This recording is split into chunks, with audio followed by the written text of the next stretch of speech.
What I saw was very startling. Everybody was sort of on edge because the city was falling apart. It was just a mess. Nobody had any hope. I'm saying as tenants, we got to draw a line and say no more. We're not no dogs, cats, or rats that you can just take us and just put us just anywhere. Public housing developments weren't working. How do you help people go from where they are in life to make them better? A lot of people didn't want it in their neighborhood. They didn't want poor people around them, and for a lot of people, more specifically, they didn't want black people around them. Really remember saying, somebody got to do something and I'm ready. I think Richard Barron is a visionary. He's not just an intellectual, he's a practitioner. He's someone who actually gets things done. This is part of the mission that Gene King had worked on with Richard Barron, and it isn't just about the brick and mortar. He understood my passion. I understood his passion. She often said that we build people for housing and not the other way around. I looked out, and there was nothing but a sea of broken glass all over the place, gnarled playground equipment. The place was just completely disassembled. I couldn't figure out what was going on. Today we're building mixed income housing because people are coming back to the cities, and lower income families are being pushed out of their neighborhoods. Healthy communities are those where children grow up together and they support each other regardless of what their incomes are, regardless of what their races are, regardless of their religions. A powerful individual, charismatic individual, successful individual with the right idea can really change things.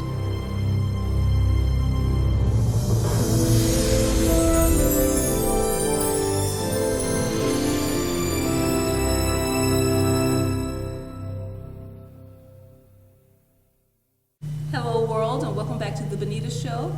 We are here at the St. Louis International Film Festival, and we have the team from Envisioning Home. We have the subjects of Envisioning Home, Mrs. Gene King, Mr. Richard Barron on the end here, and the writer and producer, Mr. Daniel Smith. Welcome to the Bonita Show. Thank you. Good to be here. And thank you all for being a part of St. Louis International Film Festival. I'm looking forward to seeing Envisioning Home and the difference that you all have made in the world with improving and building housing projects. Why don't you all tell the world a little bit about yourselves? Let's start with Ms. Gene King. I am Gene King. I've been involved in housing management and various other areas since 1969. I still work with public housing residents to this day. I'm really working with residents to get them ready to move into the new developments that McCormick Barron and other people are building. So that's what I'm doing at this time. Okay. In addition to being the subject of Envisioning Home. Absolutely. And Mr. Smith, tell us a little bit about yourself and being a writer and producer for this awesome film. I'm a pretty recent transplant to St. Louis. Came over from Kentucky just a few years ago as a writer, filmmaker, and I had the good fortune to meet these two fine and incredible people just a little over a year ago, really, and conceived this project, and I'm thrilled to bring it to the screen and let the world find out the incredible things they've done and what courage and vision can do. So I'm having a lot of fun right now.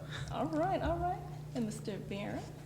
I came to St. Louis in 1968 from the University of Michigan Law School, and shortly thereafter met Gene and a number of the other residents in the public housing developments in St. Louis, and represented them during the course of the rent strike here, which is covered in the film, and then started with my partner Terry McCormack, McCormick Barron Salazar in 1973, and we have continued to build new communities in St. Louis as well as in 35 or 40 cities across the United States. And many of the things that have been done now with our management company really grew out of the experiences that I had with Gene after the strike here in St. Louis. She was one of the tenant managers, and many of the programs that we use now for the families and children in these communities really had their origins in the work that Jean did. Tell us a little bit about the rent strike. As the residents received notice that there would be yet another rent increase, at that time, there was no rent subsidy for public housing. So the Housing Authority's way of trying to manage public housing was to continuously raise rent. And based upon the amount of space that one occupied rather than their ability to pay. Right. 3/4 or more of the residents in public housing were welfare recipients. And one case in point I was looking at, which prompted me to go to the rent strike meeting, was a family had received its rent notification that the rent was going to be increased from whatever it had been to $165. And the family's only income was welfare, which was $134.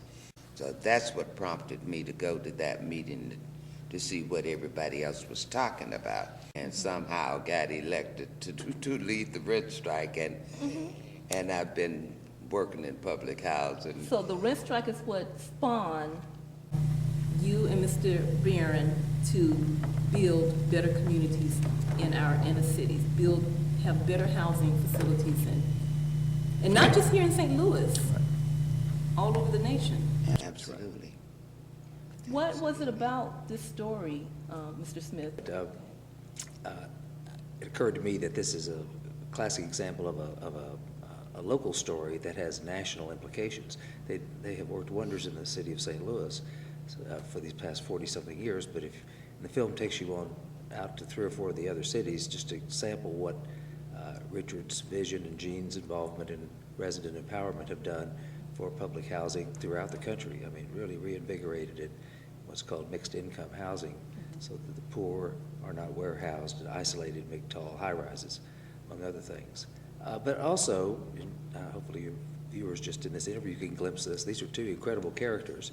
And there's an old phrase in the film business that character-driven stories, but it doesn't often happen in documentaries like this, but in our case, I was blessed with 2 really fascinating people. And so I thought it was kind of a bulletproof story that had a lot of courage and vision and importance. So I was happy to jump on and figure out a way to tell it, and I think we did. Okay. So this is not just about the money, and the people in public housing not having the money, but this is about you all redoing facilities, correct? And building facilities. Describe to us a little bit about what the facilities were like prior to you all getting involved. That was the other problem.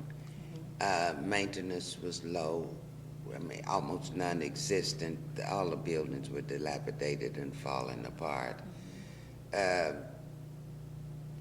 were just deplorable. People couldn't get their mail because the first of the month everybody got a welfare check, and people from the outside didn't even live in public housing, would just drive up, break in the mailbox, take the checks. And security was non-existent, and we were just asking for, as public housing residents, we were just asking for better Protection. Or of course, the rent had to stop because it was above people's ability to pay, and more and more, we were dealing with half-vacant buildings, no lighting on the stairwells, the elevators didn't run. It was deplorable. People should not ever have had to live like that. And that was every one of the Housing Authority's conventional developments. And people were just suffering, and with nowhere else to go. Housing Authority was suffering, they didn't have any subsidy. The other thing is that most of the people that worked on the Housing Authority were political appointees, and they didn't function. So it was just, nobody could do anything. The Housing Authority couldn't do anything better, and we certainly couldn't do any better. And it was clear that we needed rent subsidy, and we went beyond.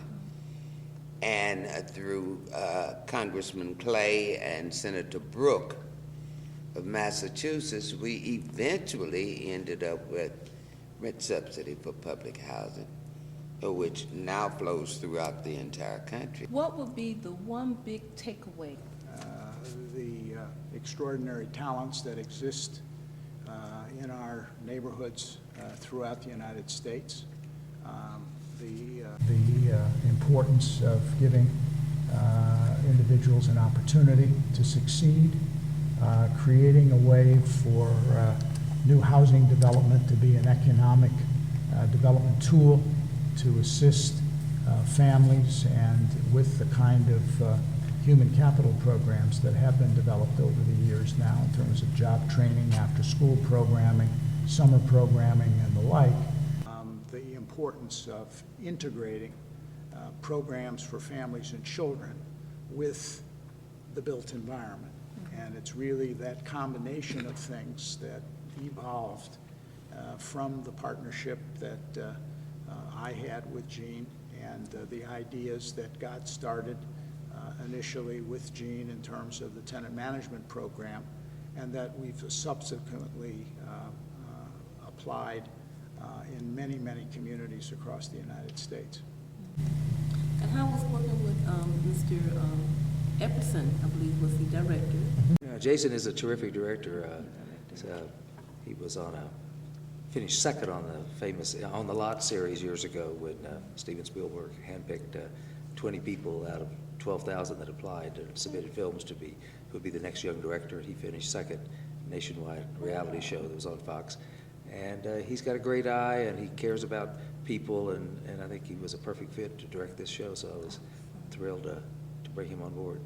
Well, we are looking forward to seeing Envisioning Home and your voice coming through in this documentary to teach people about what you all did to improve project housing. This goes way back to the 1960s. This is when this all started, and here we are in 2012. You all are still at it, making lives better in our inner city. So, Right. Thank you. Any last words you want the viewers to know? Sure. Okay. We now have a wonderful community organizer in the White House. Now, what about your own online resources? Where can we find you all online? You can go to envisioninghome.com. Envisioninghome.com. That'll do it. All right. Thank you all for coming on the Bonita Show. Thank you. And I look forward to seeing you all at the theater on Wednesday night. Wonderful. Thank you so Say bye much. to the world. You're welcome. Okay. Say bye to the world. Very good.